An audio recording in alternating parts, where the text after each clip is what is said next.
नमस्कार दोस्तों, आज हम आपको कार्तिक मास में नित्य नियम से सुनी जाने वाली पीपल, पतवारी, तुलसी जी, खेजड़ी व गणेश जी की कहानी सुनाने जा रहे हैं। तो चलिए शुरू करते हैं। किसी नगर में एक बुढ़िया माई रहती थी। उनके 4 बेटे बहू थे। उन्होंने 4 भैंसें पाल रखी थी। एक दिन उनका मन विचार आया कि वह गंगा स्नान करने जाएं। एक दिन उन्होंने अपनी चारों बहुओं को बुलाया और एक एक भैंसे उनको देते हुए कहा कि मैं गंगा स्नान करने जा रही हूँ, वापस आऊंगी तो देखूंगी कि किसने कितना घी इकट्ठा किया है। तीनों बहुएं यह सुन घी जुटाने की तैयारी में लग गईं, पर छोटी बहू को घी निकालना नहीं आता। उसकी जेठानियों ने उसे घी निकालना नहीं बताया था। वह सोच रही थी कि छोटी बहू घी इकट्ठा नहीं कर पाएगी तो सास उसे डांटेगी। तीनों बहुएं घी निकालने लगी, पर छोटी बहू को घी निकालना नहीं आता था। एक दिन वह पास के गांव से गुजर रही थी। वहां लोगों को पूजा करते हुए देखा। उसने पीपल, पतवारी, तुलसी जी का पूजन करते हुए देखा तो सबसे पूछा कि आप ये क्या कर रही हैं। तो उन्होंने बताया कि हम पीपल, पतवारी और तुलसी जी को सींच रहे हैं। तब बहू ने सोचा ये लोग तो जल से सींच रहे हैं, तो पीपल, पतवारी, तुलसी जी को सींचने का इतना अधिक महत्व है तो मैं दूध से सींचूंगी। अब वह सारा दूध पीपल, पतवारी, तुलसी जी में ले जाकर सींच देती। पूरा महीना होने पर तीनों जेठानियों का घी का डिब्बा भर गया। छोटी बहू ने जरा सा भी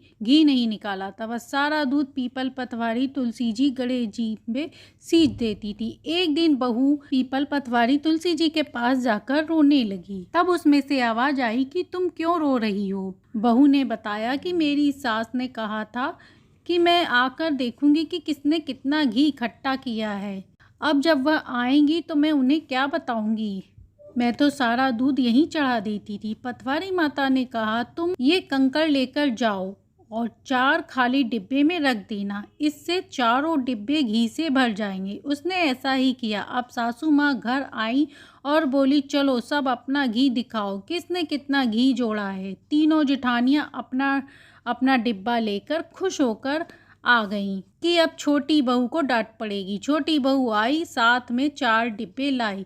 सभी देखकर हैरान हो गईं। इसे घी निकालना नहीं आता था तो इसने घी कहाँ से निकाला। सभी ने कहा इसे घी निकालना तो नहीं आता था, ये जरूर खरीद कर लाई है। तब छोटी बहू बोली मुझे कुछ नहीं आता था, नहीं मुझे किसी ने बताया। मैं तो सारा दूध पीपल, पतवारी, तुलसी जी, गणेश जी को सींच देती थी और दही पतवारी माता पर चढ़ा देती थी। यह तो पतवारी माता की कृपा है। छोटी की बात सुन सभी बहुएं बोली पतवारी माता को सींचने से इतना पुण्य फल मिलता है तो हम भी अगले साल पीपल, पतवारी, तुलसी जी, गणेश जी को सींचेंगे। अगली साल जब कार्तिक का महीना आया तो सभी ने पीपल, पतवारी, तुलसी जी, गणेश जी को सींचा, जिससे उनके घर में भी अन्न धन के भंडार लग गए। हे पीपल, पतवारी, तुलसी माता, जैसे आपने बहू को दिया वैसे ही सभी को देना। कहानी सुनते सुनाते हुकारा भरते सभी के घर में सुख, शांति, समृद्धि देना। तो ये थी कार्तिक मास में सुनी जाने वाली पीपल, तुलसी जी,